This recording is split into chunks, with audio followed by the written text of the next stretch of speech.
NBC Sports coverage of the National Football League is brought to you by Mitsubishi, bringing you a full line of award-winning automobiles. See them all at your Mitsubishi Motors dealer. By Allstate. For home, auto, and life insurance, you're in good hands with Allstate. And by Michelob. One taste will tell you why the night belongs to Michelob. Welcome back to Pittsburgh. The five amigos there in the background. The snowmen here today. Watch this collar by Rod McSwain. Face mask? You betcha, face mask. I would be upset, too, if I were Rod Woodson. Incidentally, it was not called. Out at the 33-yard line, Pittsburgh leads 14-3, and Brister wants it all. Lewis Lips down by the 15-yard line. Fred Marion came over to lend some help there on that play for Maurice Hurst. Well, they're trying to take advantage of a defense that the Patriots run. Watch the hook and go. Take a look at Lips, number 83. Now, Roland James, number 38, in the middle of your screen's got to get back there. That's what they were relying on. They beat the give and go on the corner, Hurst, but it's Marion, number 31, who comes over to just knock it away. Another fine throw by Bobby Brister, right on the money. Brister's 3 for 8. Lewis Lips lining up wide now on 2nd and 10. Brister has 81 yards passing. Now he sets Lips in motion. And gives the ball off to Worley. And he's over the 40-yard line.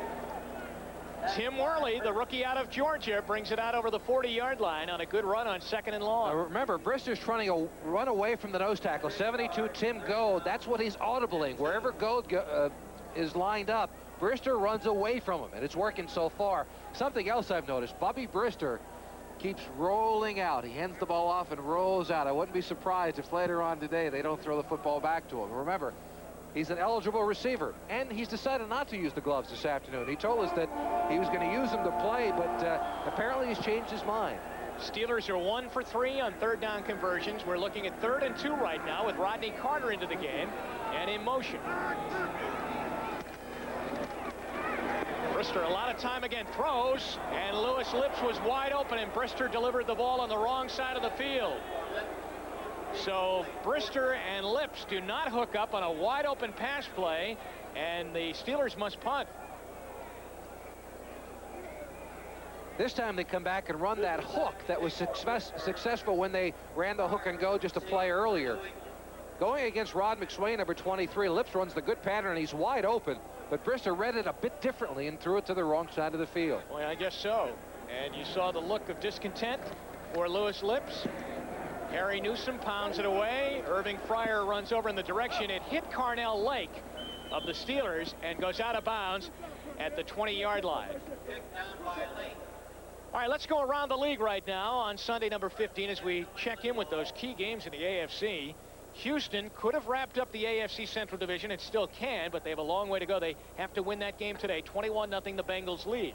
Still scoreless in Cleveland and Green Bay in a back-and-forth game, and the Packers must keep on winning. They now lead. Miami has up their lead with another field goal. Kansas City on a Lowry field goal leads, and Detroit out in front of Tampa Bay. Bob Galliano has thrown a couple of touchdown passes, and Pittsburgh leads here 14-3 over New England. As we wait for the Patriots to start, they came up to the line of scrimmage. Tom Dooley, our referee, ready to put the Patriots back to work. 1st and 10 at their own 25-yard line. Stevens and Perryman set behind Wilson. Fryer and Hartley Dykes are the wide receivers. And Wilson back on 1st down. And he's looking for Fryer. And Dwayne Woodruff picks it off. He's to midfield. He's got Woodson as a blocker. And still going, and finally knocked out of bounds by Hartley Dykes. Dwayne Woodruff.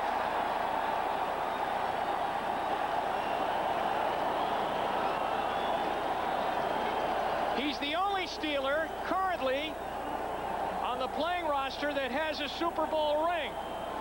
That's right. He played in Super Bowl 14 with the championship team. Take a look at it. Fryer is open down the sideline. Actually, a poor throw by Marc Wilson. And then Woodruff gets on his horse, gets some nice blocks downfield. A 35-yard return by Wayne Woodruff. Boy, good block by Woodson on Danny Villa. That's the longest interception return for a Steeler this season. And Pittsburgh going for a knockout punch now after the interception. They lead 14-3. And back to work. They go to Worley. 20, 15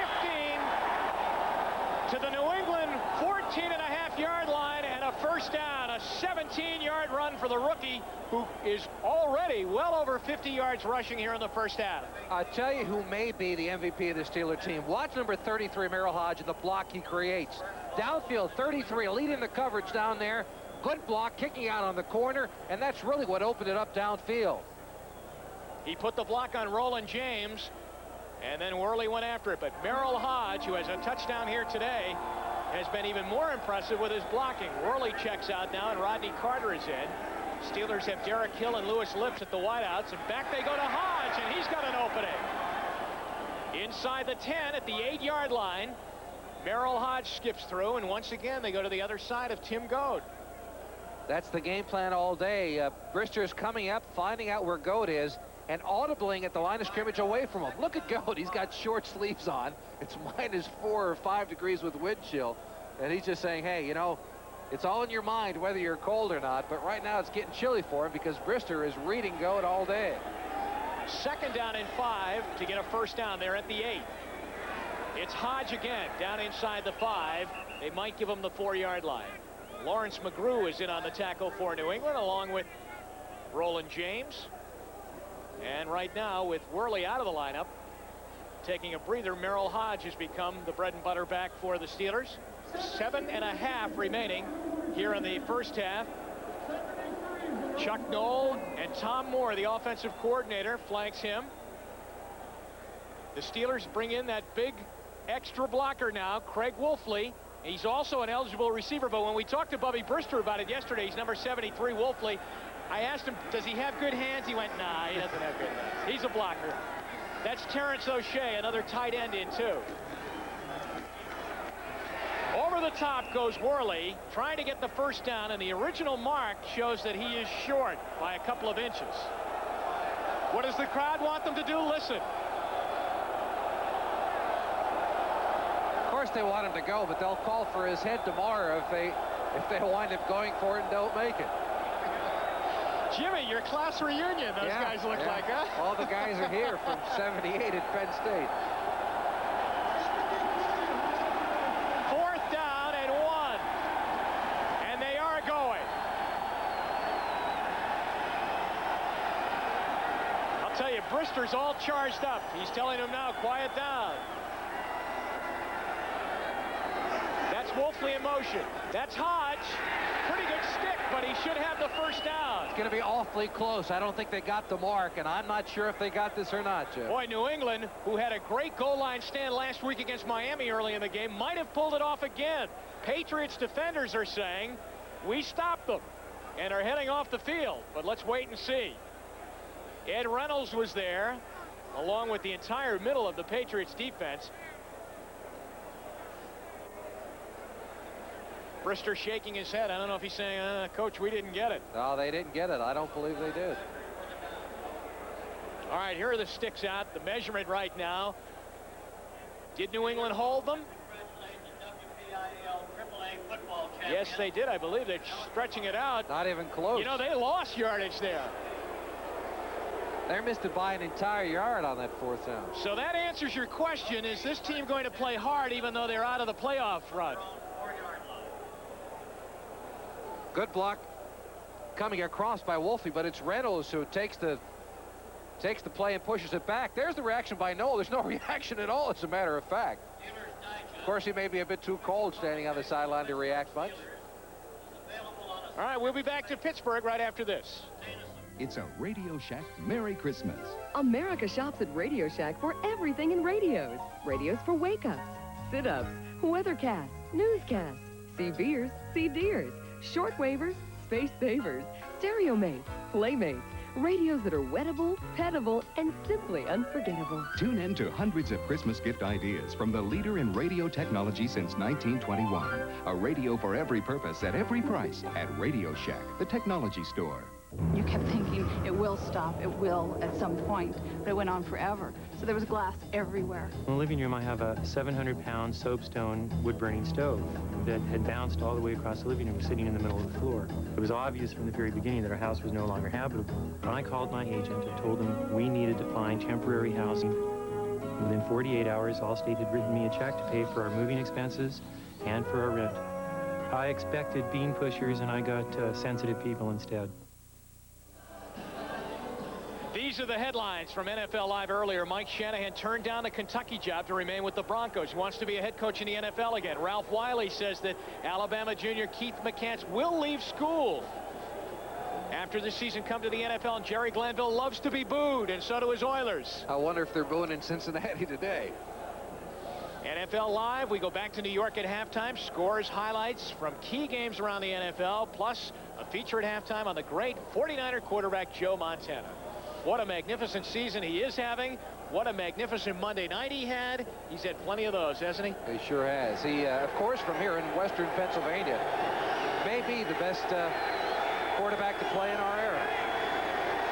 After a fine defensive stand by the Patriots, Marc Wilson hands it off to John Stevens, who is tripped up, and I mean tripped up, by Hinkle, the linebacker of the Steelers, and then Stevens drops down to the 5-yard line. Let's go around the NFL. Sunday 15, Cincinnati 21-0 over Houston as they came out guns loaded today after they lost to Seattle last week. Still no score in Cleveland in that game between the Vikings and Browns. Two good defenses. Green Bay leads by a field goal now, 17-14. Miami holding a 6-point lead in a big game for them. Kansas City must win. They're winning. And Detroit is getting better and better each week. The Steelers must win, and they lead New England 14-3. It's 2nd and 9. Stevens does get a bit of a hole out to the 7-yard line, but he is quickly shut down. A reminder to our viewers that we'll be selecting the Budweiser most valuable player for today's game at the conclusion of the game. And it's 3rd and 7 for New England.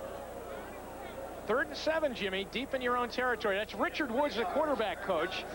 There he is right there. So if he usually gives the play to Flutie to signal in, that means it's pass, which would make sense on 3rd and 6. Well, that's right. Bobby Greer was on the other side of Flutie, and if they're going to go to a running play, he calls it, and if it's going to be a pass, then it goes over to Richard Wood.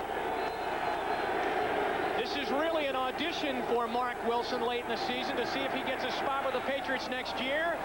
And he hits Eric Sievers, and Sievers brings it over the 20-yard line. First down, Patriots. Out to the 21, the 22-yard line. Delton Hall brings him down. And if it doesn't work out that Marc Wilson, if they make the determination that he's not their quarterback of the future, then it's apparent that the Patriots will probably have to go through the trade route or in the draft next year or plan B in the free agency market, because they've gone through their entire roster of NFL quarterbacks, and Steve Grogan really performed well, but they know he can play.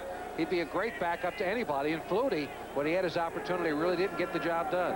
1st and 10 after the catch by Sievers, and John Stevens now getting the ball more and more, brings it out to the 24-yard line. Of course, the question mark within the New England organization right now is who will be making the decisions on personnel. Is Dick Steinberg, the head of their player development, player personnel, is he going to leave and take a job with the Jets that would give him really total control of football operations there, or is he going to stay in New England?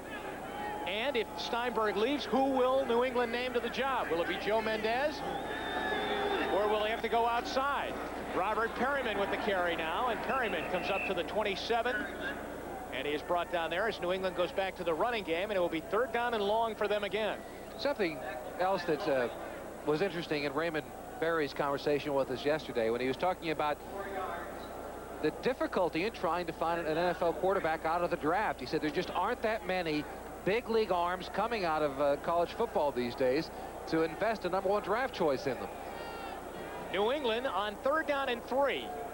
They're 4 for 8 on 3rd down conversions. Wilson connected on their last one when he hit Sievers on that pass. He's got 3 wide receivers in the game right now. Sievers is lined up as a tight end at the top of your screen as Fryer goes in motion. And the catch is made by Cedric Jones, who is really a worn-out wide receiver. Raymond Berry wanted to give him a little rest today and not play him as much because Jones has played a long season, has been beaten up a little bit, but New England gets a 1st down as we come close to the 2-minute warning. Take a look at him. He's coming inside. Again, it's that bit of an option route that most of the teams are going to these days. They clear out the middle of the field with the other wide receivers. They let Cedric Jones come underneath, and he pays for it, but he gets enough yardage for the first down. 1st and 10 New England. There's Cedric Jones. Short drop by Wilson. Across the middle, the ball is caught. Out over the 40 to the 43-yard line. Catch is made by Lynn Dawson, the tight end. Boy, Wilson's spreading the ball around a little bit, isn't he? Severs, Dawson, a couple of times to Fryer, to Hartley Dykes. 2 minutes left here in the first half as we come to the 2-minute warning. Marc Wilson will regroup with Raymond Berry, and we'll be back with our closing minutes of the first half with Pittsburgh leading 14-3 here at Three Rivers.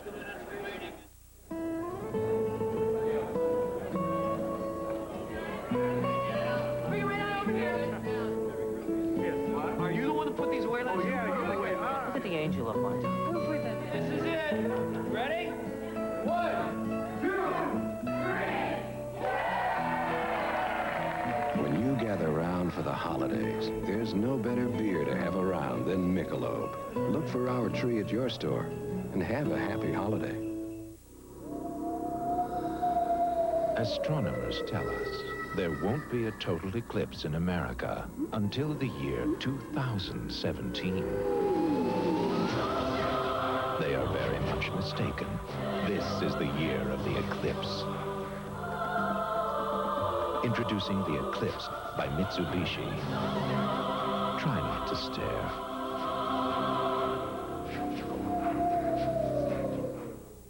Stuffing? Mr. Scrooge loves the new stuffing in the 5-piece holiday meal deal from Kentucky Fried Chicken. Only $4.99. To Cratchit. With the 10-piece holiday meal, only $9.99. Good thinking, Cratchit. Get the 5 or 10-piece holiday meal deal. The Black & Decker Workmate.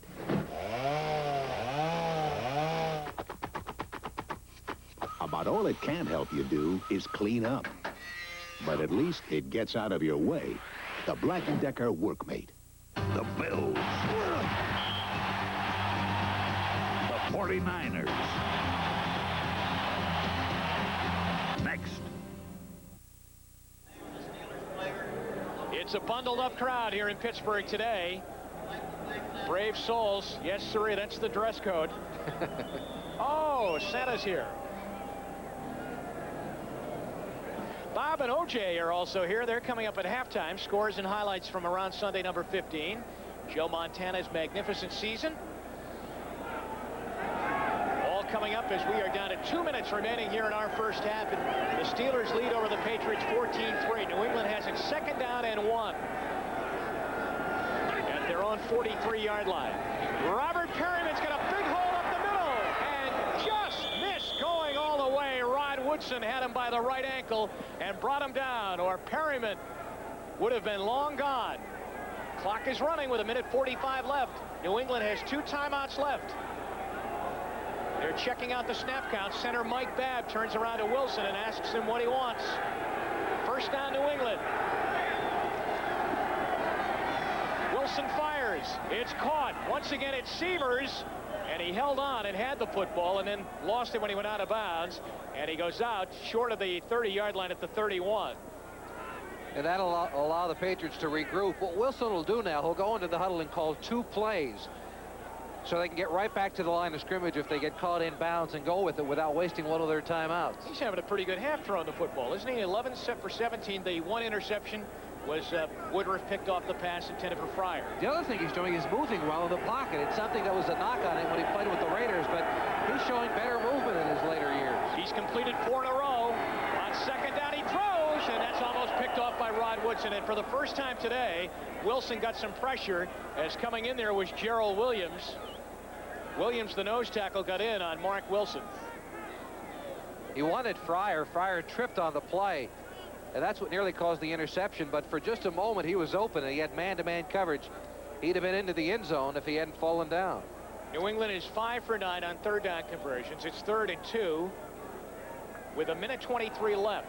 There's the pressure coming from the inside. Gerald Williams, the nose tackle. So the crowd now trying to get the Steeler defense to come up with a big play here. They run it, and John Stevens has the first down.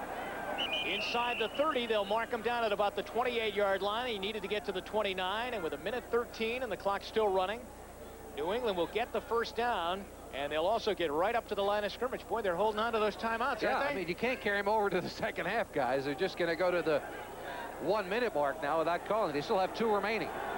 So Wilson back again on first down. Ooh, in traffic, he connects. Irving Fryer is inside the 20-yard line. I mean, there were 3 Steelers around the play. Everett was in there, and we have a Steeler shaken up on the turf as time is called out with 47 seconds left. That's Woodson down, injured. And they're calling for some help. And we'll be back. 47 seconds left here in the first half. Steelers lead 14-3, but the Patriots are driving. If you thought you had to give up comfort to get a close shave, Norelco says, think again. Their revolutionary shaving system shaves skin close in a way that's incredibly comfortable. As the hair enters the chamber, the patented lift and cut system lifts each hair and holds it a split second before a blade cuts it, so it's possible to shave skin close without the blades even touching the skin. The lift and cut shaving system from Norelco. We made close comfortable. Take a look at the middle of the screen. This is when the injury occurred to Woodson. The collision with Irving Fryer coming across the middle. It looks like one of his legs gets caught up, his right knee underneath. But he walked off under his own power and seems to be fine on the sideline. Now, the timeout was charged to the Steelers because of the injury. That means that New England has 2 timeouts remaining.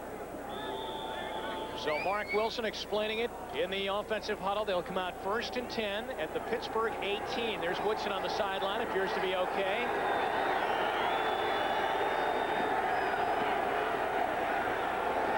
They give it to John Stevens. He's sweeping to the outside. Interesting call, Jimmy. He doesn't get out of bounds, and they'll have to use a timeout now, I would think. Are they going to run right up again? Clock is still running. This doesn't make much sense. They've got 2 timeouts remaining. They're now down to 29 seconds. Wilson has them right up to the line of scrimmage. 25 seconds left now. Looks, fires, incomplete for Stevens. So they run Stevens, then they throw incomplete to Stevens with 20 seconds left. And New England is inside the Pittsburgh 20-yard line, just barely at about the 19, and they are 3rd and 12. Well, the running play was, I mean, that's fine. It's not a bad call. You catch the Steelers a little unaware. You still have the 2 timeouts remaining. But when Stevens didn't have anything on the corner, he's got to get out of bounds, not get tackled 3 yards from the marker. Raymond Berry is in the red jacket behind Richard Wood, the quarterback coach. Shotgun formation for New England. 4 wideouts in the game. Severs is now a wide receiver, not a tight end. They throw, incomplete. Wilson was throwing for Fryer. It looks like there was a mix-up in the pattern because Rod Woodson ended up really alone and almost looked like the intended receiver on the pass play. And they'll call on Jason Staurovsky now to try and kick his 2nd field goal of the game. He's 1 for 1. He hit from 20 yards out with 15 seconds left to go here in the quarter. And they have stalled again now after they were driving smoothly down into Pittsburgh territory. Can't punch it in today. The hold, the 37-yard field goal on its way, and it is wide right. No good. And that really hurts to get down there and come away with no points. Wilson played well in that stretch, moving the team down the field, but Staurovsky doesn't come through for him. Take a look at it. Pushed it over to the right. There's not much wind today. With these kind of weather conditions, you would expect it to be a blustery afternoon, but there's not much of a wind. And really no reason for Staurovsky to miss the field goal. 11 seconds left to go here in the first half, and Pittsburgh leading 14-3. Staurovsky was 12 for 14 before missing that kick. Now 12 for 15, and here come the Steelers out. He's really performed well, Staurovsky, since they picked him up a couple of weeks ago. Greg Davis started the season for them, but was missing extra points. Brister rolling around. Whoa, dangerous play with 4 seconds left to go in the half. I mean, he was throwing that thing up for grabs. Plus, he's already got a bad knee anyway, as you see him get up a little gingerly walking around. Well, he was banged around last week against the Jets. He missed a few weeks because of the knee. Then last week took a real tough hit and had a concussion, a mild concussion. But as we said, he moves extremely well. That looked like grasp and control. Lawrence McGrew, number 50, was the linebacker who was draped all over Bubby Brister. New England's starting to get a little pressure now on Brister. They line up in a formation that will protect Brister and the ball and run out the first half. And that's it here in Pittsburgh. Bubby Brister and the Steelers lead 14-3. Tim Worley, an 8-yard touchdown run. Merril Hoge, a 1-yard touchdown run. A touchdown in the first quarter, a touchdown in the second for the Steelers. New England has a Jason Staurovsky field goal, and that's it. Tim Worley has a big first half running the football, and the Steelers trying to keep playoff hopes alive are doing that at least through the first half here on their final home game of the regular season. NFL Live halftime activities continue after this message and a word from the National Football League. If I had a Nissan 240SX, it'd be a red coupe. Wait. A silver fastback. And I'd go for a spin up Route 7. The twisty part. Just me and Astro. No, Amy. Heck, Christy Brinkley. Wow! Yeah, me and Christy in my silver, no, red 240SX. Driving into the sunset.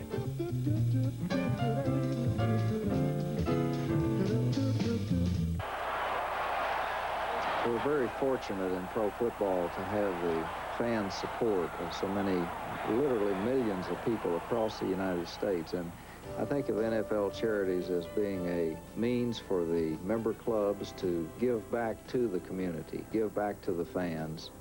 Founded in 1973, NFL Charities has enabled the NFL owners to collectively make grants of over $8 million to worthy national organizations. In reality, NFL Charities has opened the door for other sports to follow their example, and as a result, we're getting more contributions from them, and we've been able to educate many, many youngsters who might otherwise not have had an opportunity to go to college. The support that the Vince Lombardi Cancer Research Center receives from the National Football League and its owners is vital. I think it's one of the outstanding accomplishments of our league. One of the things that makes me proud to be associated with the National Football League is NFL Charities. NBC sports coverage of the National Football League is brought to you by Nissan, built for the human race. Stay tuned for NFL Live after these messages from your local station.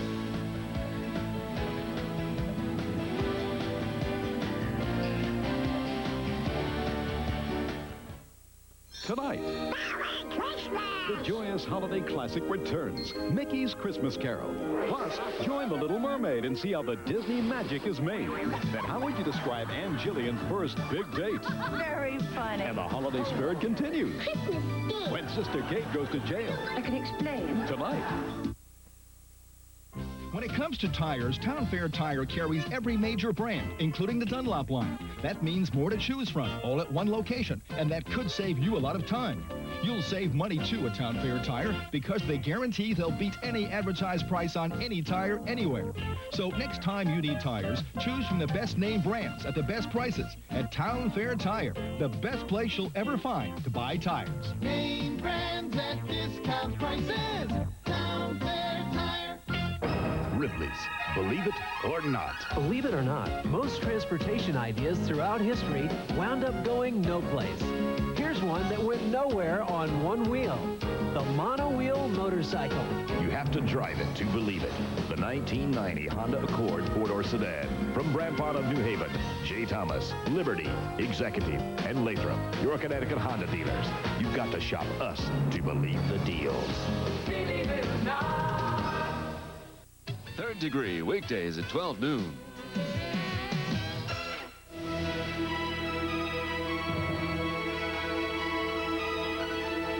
We welcome those of you watching the Pittsburgh game, and the Steelers still have a slim playoff hope, but just about everything has to break their way. They got to win their last two today, and then next week against Tampa Bay, and just about all the other contenders have to lose, but Pittsburgh closing the season in impressive fashion. Meanwhile, The Houston Oilers, who had won 5 out of 6, come into Riverfront. Still plenty of time left in the first half, but they're losing 28-0 to the Bengals. This Houston team is real hard to figure.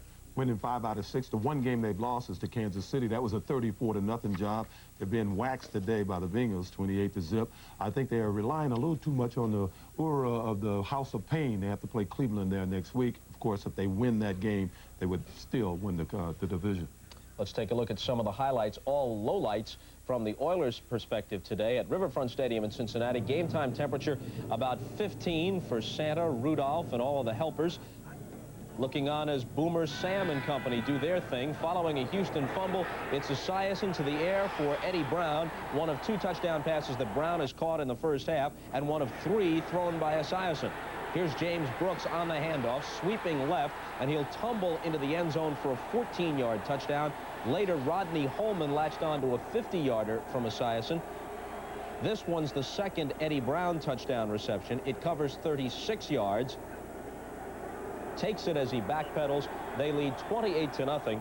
Houston has 4 turnovers, 3 fumbles, and an interception. David Fulcher has recovered one of the fumbles, and he has the INT. And just moments ago, Mike Rozier at the 1-yard line of Cincinnati fumbled into the end zone, and the Bengals recovered. So that was a good scoring chance for Houston, but nothing is going their way. Rich Carlos just kicked a 44-yard field goal for Minnesota, and the Vikings are in front of Cleveland. A defensive struggle, 10 degrees in Cleveland, 3-0 the score there. Green Bay at Chicago, and the Magic Man, Don Majkowski, is back on the beam after the Chiefs shackled him a week ago. Majkowski has thrown for a touchdown, run 17 yards for another. Keith Woodside has a 68-yard scoring run. The Bears' deficit is not Neil Anderson's fault. He's caught a touchdown pass, and he's carried 5 times for 87 yards as he closes in on a 100-yard game. Indianapolis just took the lead at home on Miami. Miami had the lead early, but then Jack Trudeau threw a 6-yard scoring pass to Andre Rison, and then after a blocked punt, he flipped a 1-yarder to Mark Boyer. Scott Schwades has a 70-yard punt return for a Miami score. The game has now gone to halftime at the Hoosier Dome. If Miami wins their last 2, they're in the playoffs as at least a wild card. Kansas City holding out wild card hopes. They've won 3 in a row, and they're 4-1-1 since midseason on a pair of Nick Lowry field goals, and with the help of 3 San Diego turnovers, they lead at home at Arrowhead 6-0 late in the second quarter. In the game you're watching, Pittsburgh with the lead at home over New England. 14-3 is the score as the Steelers look to go to 8-7 with 1 week left in the regular season. And Detroit has won 3 in a row and 4 of their last 5, and they're closing the season with a rush. They have a 24-0 halftime lead at home over Tampa Bay. Barry Sanders has scored a touchdown, already rushed for better than 80 yards, and Bob Galliano has thrown a pair of touchdown passes, including a 55-yarder to Jason Phillips. Not out of the question that the Lions could finish ahead of the Bears in the NFC Central. We step aside now for a moment and then come back with a look at the great year Joe Montana is having for San Francisco after this from your local stations. He's ruthless and cunning. Get him out of my sight. Daddy! And threatens a town by taking a child hostage. Where's the little girl? It doesn't work like that. Now a desperado must save the town, a girl, and the woman he loves. Does it really matter that much to you? Something's got to. An all-new Desperado. Badlands Justice tonight. This December, things are really heating up. Heating up at every GM division.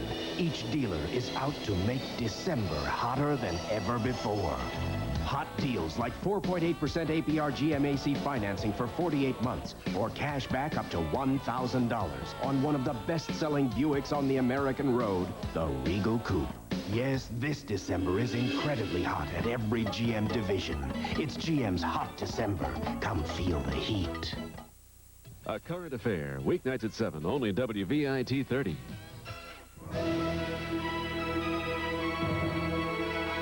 Okay, welcome back to our NFL Live studios in New York. As we told you earlier, Joe Montana will not start for the 49ers today against Buffalo.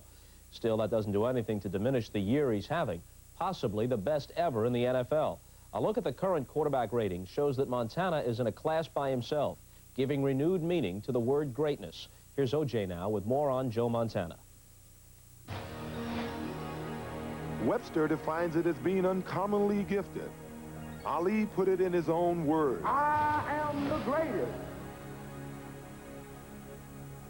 Gretzky added it to his signature. Wayne Gretzky, the great one, has become the greatest of them all. In 1989, Joe Montana may bring it to a new level.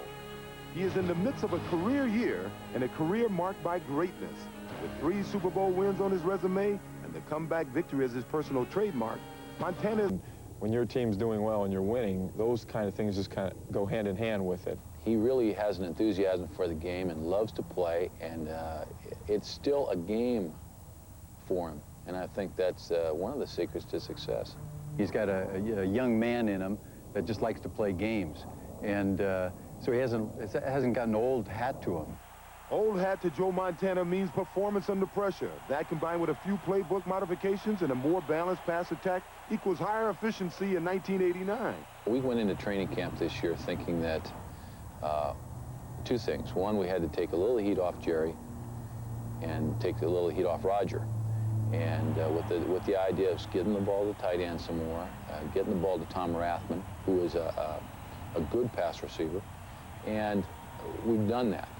I think it's more challenging for Joe Montana now that, how people are, downplaying him, saying that, he's over the hill and the back injury, and things like that. I think he's right now in the point of his career that every time he step out in the field is a challenge for him to try to win ball games. He's trying to prove to himself that he's the best quarterback in the league.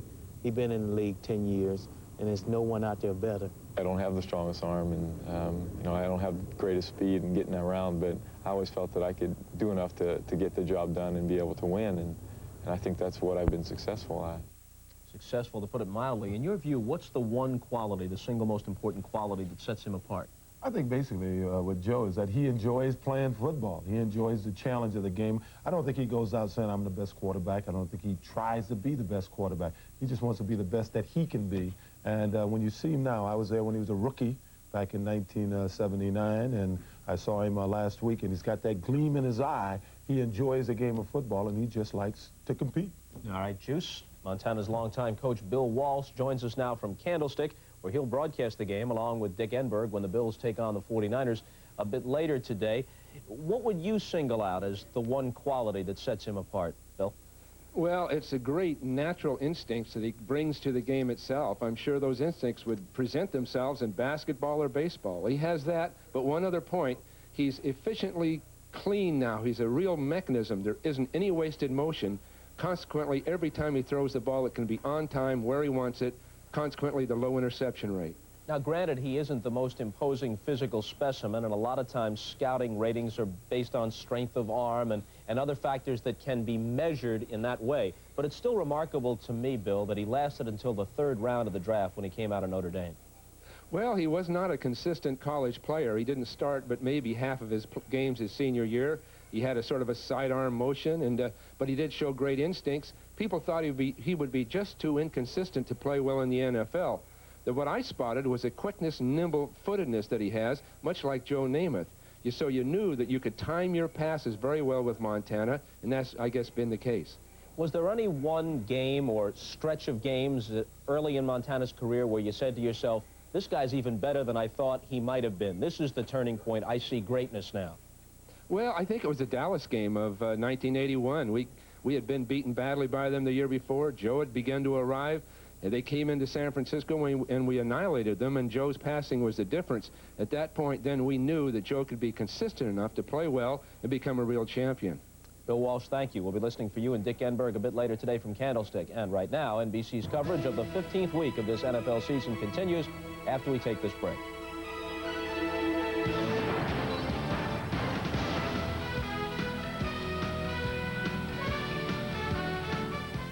He's ruthless and cunning. Get him out of my sight. Daddy! And threatens a town by taking a child hostage. Where's the little girl? It doesn't work like that. Now a desperado must save the town, a girl, and the woman he loves. Does it really matter that much to you? Something's got to. An all-new Desperado. Badlands Justice tonight. Monday, Keisha Knight Pulliam is a time traveler. King Arthur's court. Keisha Knight Pulliam's a powerful wizard. I'll knock your socks off. Keisha is a knight of the round table. And Keisha is shaking up old Camelot in a magical holiday special for the whole family. A Connecticut Yankee in King Arthur's court. Monday at 8, 7 Central Mountain. Ladies and gentlemen, you are cordially invited to a glorious Yuletide celebration.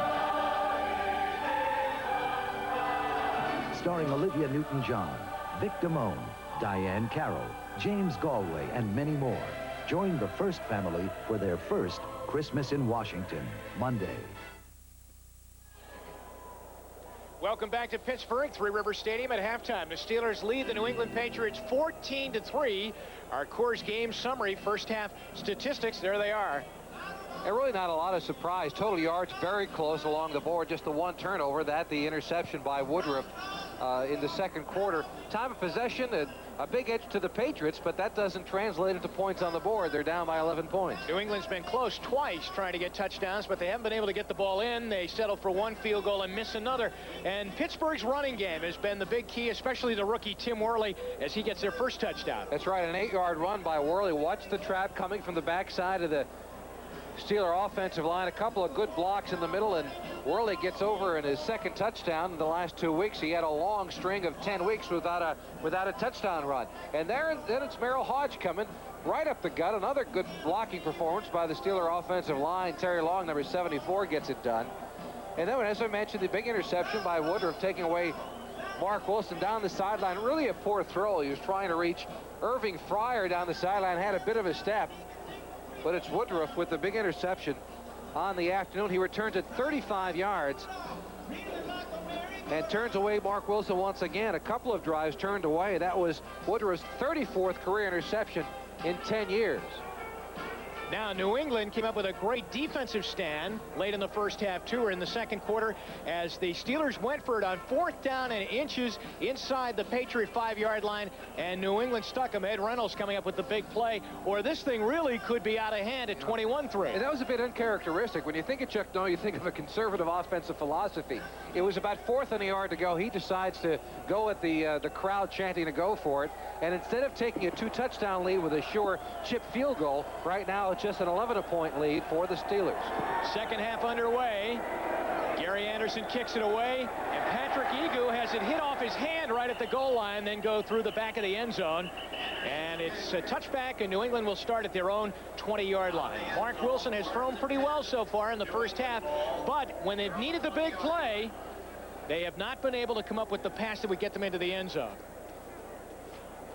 There's the numbers: 12 for 21, 113 yards, no touchdowns, and 1 interception, as you saw the Woodruff pickoff. Now, New England has lost an offensive lineman. Paul Fairchild is out injured, so David Douglas, a Plan B free agent from Cincinnati, is in at that left guard spot. First possession, second half. 14-3 Steelers with Robert Perryman out of the lineup right now. No, now he's in there and he gets the handoff. Perryman makes the carry out over the 20 to the 22-yard line. Tackled by the nose tackle, Gerald Williams. Steelers need a win today to keep any playoff hopes alive. Plus another factor, Jimmy, they have never had a sub-500 season at home in the history of Three River Stadium. And right now they're 3-4, so they need a win today to go 500. That's right, but this team, when you look at the first 2 games of the season when they were badly outscored, lost their first 2 contests, Chuck Noll really deserves a lot of credit for turning this team around, not getting down on them. He kept their confidence up. And Bobby Prister said they could win 8 or 9 games this year, and he's right on target. Good run by John Stevens as he gets a hole out near the 29-yard line. They'll be short of the first down. Greg Lloyd figures in on the tackle. Stevens going down and picking up something off the turf. A hand warmer, I believe. Not only do they have those pouches, and you see him keeping his hands warm, but there's one of those packets that they scrunch up, and some kind of heat comes off of it, and it keeps the hands warm. There you see Marc Wilson has one, too. So it's 3rd down and 1 for New England. A little bit more than 1, too. Almost closer to 2 yards. Patriots are 6 for 11 on 3rd down conversions. They must get to the 30. And they will. Hartley Dykes with a stiff arm on Dwayne Woodruff makes the catch, and he picks up 6 or 7 after he makes the grab as he goes out to the 35-yard line to the 37 and out of bounds. Here's a nice call. You know, Hartley Dykes standing right at the line of scrimmage. You just need about 1.5 yards. And unless the quarterback is right over him, right on his face, he's assured of getting this thing off. Gets a nice block from the receiver on the inside. The good stiff arm. Boy, it looked like a face mask the other way. Well, you know, the receiver's got to use every weapon he has. New England's gotten away with 2 of them. Remember, McSwain grabbed the face mask of Woodson on a punt return, and Hartley Dykes just stuck his fist right up into the face mask of Woodruff. It's a first down, New England. At the 37. Wilson fires, and Hartley Dykes is open again. It is amazing watching the difference in Hartley Dykes now from the receiver we saw back a few weeks ago early in the season when we saw him against Houston the first time. Early in the season, he was out of shape. He was running undisciplined routes. Here, take a look at him, knows where the marker is, gets right close to it on a first down situation, and has 5 catches already on the afternoon. He's caught 5 touchdown passes this year. With the 5 catches today, now he has 36. But early in the season, he was invisible. And now he's really the main guy that they throw to. 2nd down and 2 as he got 8 on first down. Fryer in motion. Perryman bangs right up the middle, and he'll have a first down. Out to the 49-yard line. They might give him midfield. He runs into the arms of Gerald Williams, the nose tackle, as they ran right at Gerald Williams. Hartley Dykes really got the opportunity when Stanley Morgan went out with another injury. He broke his leg in practice. That's right. That's the kind of season it's been for the Patriots. And then just a little while later, Michael Timpson, a 4th-round draft choice wide receiver for them, went out with another injury during practice, simply running a pattern. So it's been that kind of a day, but people like Hartley Dykes have stepped up, and while the Patriots are out of it for this year, they have a lot of promise for the future if this man can deliver for them. It's 1st and 10 New England as Perryman goes out in motion. A lot of time for Wilson. A penalty flag goes down. They throw it right in the vicinity of Gerald Williams. We'll wait and see on the call. Did someone hold Williams, or was he involved in the infraction? Holding New England. They held Williams instead. He was complaining, Gerald Williams, the nose tackle, 98 of the Steelers, and Pittsburgh says mark it off against New England. Illegal use of hands, number 68 offense. Mike Babb, the center. Take a look at the middle of your screen, 68, the center, Mike Babb. Oh, yeah, he gets his arm caught underneath. And really the shame about that is they were only rushing 3 people. He did not need to hold him to keep him out of there. And Mike Babb gets caught with it nonetheless. Boy, New England does not get penalized much. They were the lowest in the league coming into this game. They only had 57 penalties in the NFL. That was the lowest by far in the league. At the 39-yard line now, you're looking at 1st and 20 after the 10-yard penalty. Staurovsky blitzing from the outside. Wilson's got to get out of there, and he goes down on the sack. Tim Johnson, the right defensive end, ends up on top of Wilson, but they had good pressure from both corners coming in. Staurovsky, the outside linebacker, number 92, was coming from the left. One of the odd times that they decide to send more than 3 people. Usually the Steelers are content, especially on first down situations, to just rush the 3 up linemen. But that time they get the good pressure with the zone coverage behind the rush in front and come down with Wilson. He only loses a yard on the sack as the play comes in. There's the offensive committee, I guess you call it, on that Patriots sideline. 2nd down and 21. From the Patriot 38-yard line, they trail 14-3. Long time getting this play off. They're down to 10 on the play clock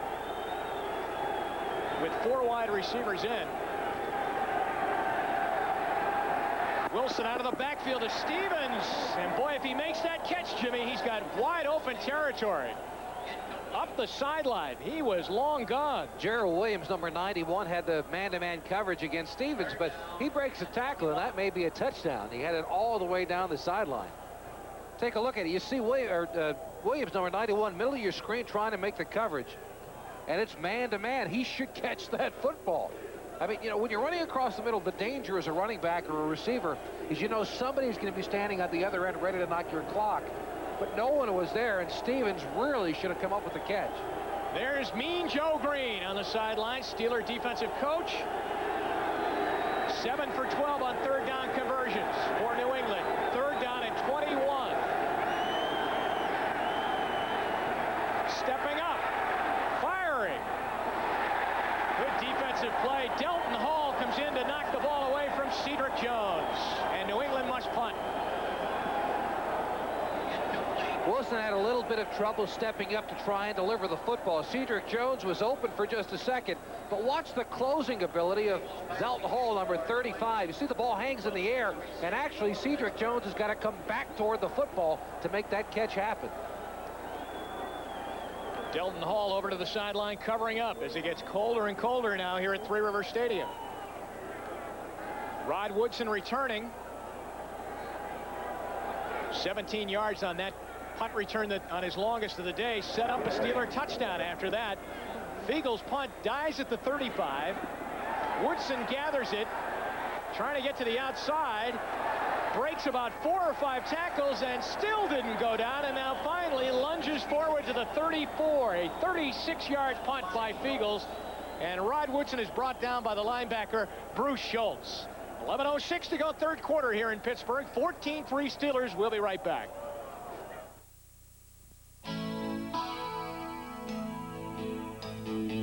It's the right beer now. But not now. It's the right beer now. But definitely not now. Coors Light, it's the right beer now. And absolutely positively not now. No way. Come on, Jimmy, let me get your cab. When the Bass Angler Sportsman Society went fishing for an official truck, they reeled in a Chevy Astro. Rumor has it they were hooked on our superior towing power. Nobody's winning like the heartbeat of America. It's a Radio Shack Merry Christmas. This Christmas, we gave our family a new Radio Shack compact disc player. It has a wireless remote and is sale priced at $159.95. We saved $70. And for Tony's gift, we got Radio Shack's portable CD player and saved $60. Headphones make it perfect for his dorm. Or he uses a car adapter. Because Tony has a habit of dropping in. CD players at sale prices that are real music to your ears. Only at Radio Shack, the technology store. Here's another Chevy that really hauls on the track. Chevy Truck, the official truck of NASCAR. Nobody's winning like the heartbeat of America. NBC Sports coverage of the National Football League is brought to you by Coors Light. Pure brewed in the Rockies, the silver bullet won't slow you down. It's the right beer now. By Radio Shack, the technology store, America's leader in consumer electronics. And by today's Chevrolet, who invites you to see why nobody's winning like the heartbeat of America.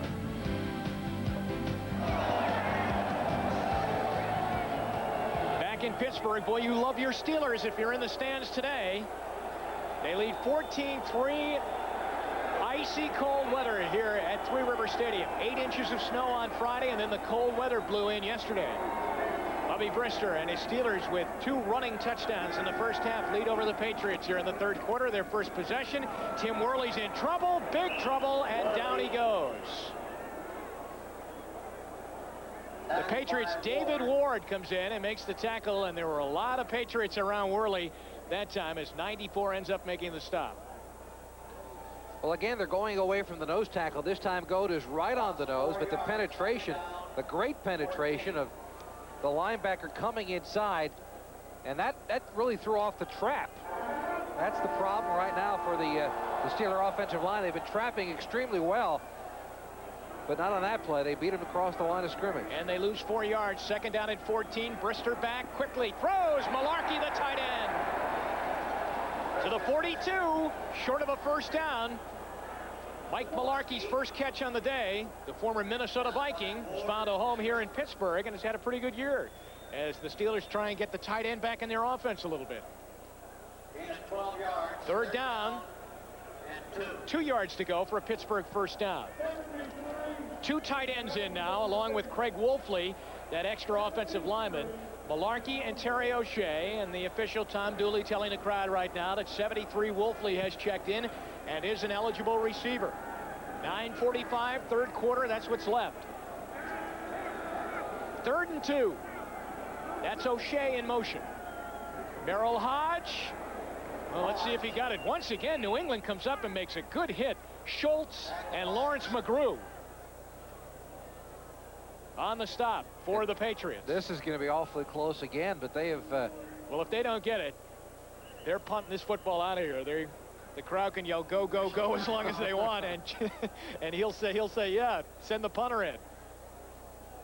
It's going to be a measurement right now.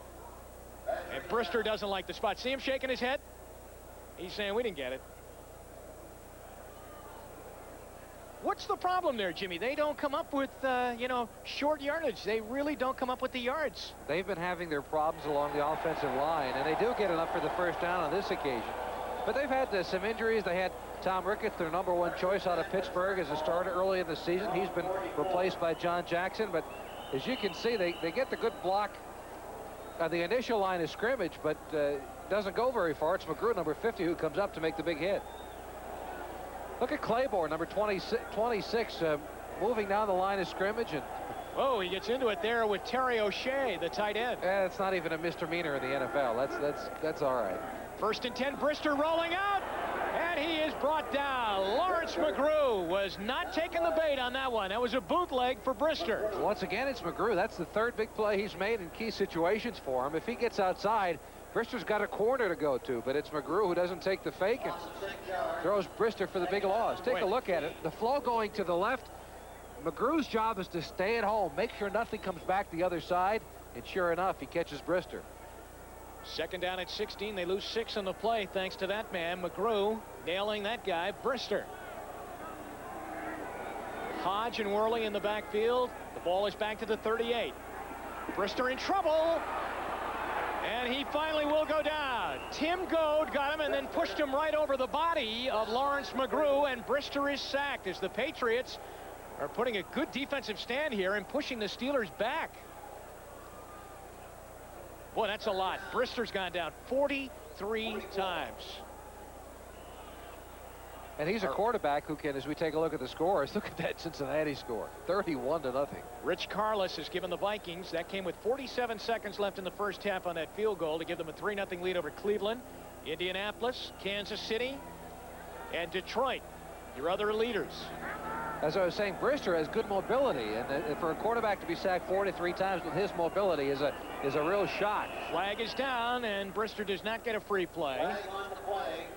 With 8:07 left to go, Bubby not happy with the way the turn of events have gone here on this series, their first possession of the second half. First of all, I didn't think they had the first down on the measurement. Now they get a penalty, and it will be 3rd down and 29.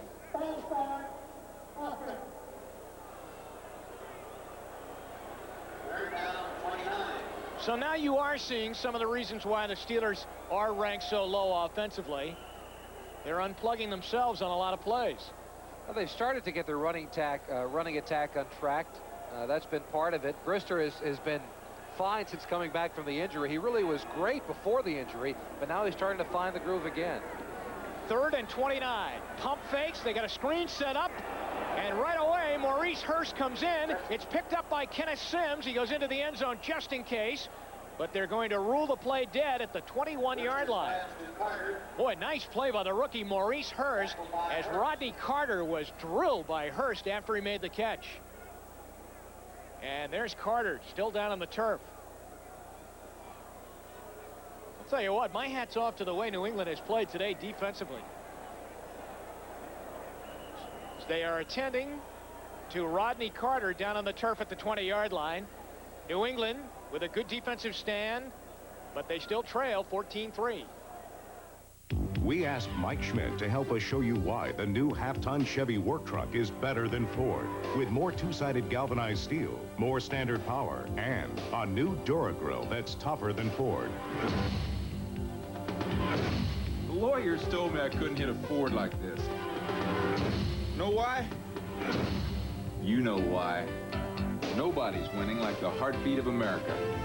Today's truck is Chevrolet. If you feel life's more interesting when you make a splash.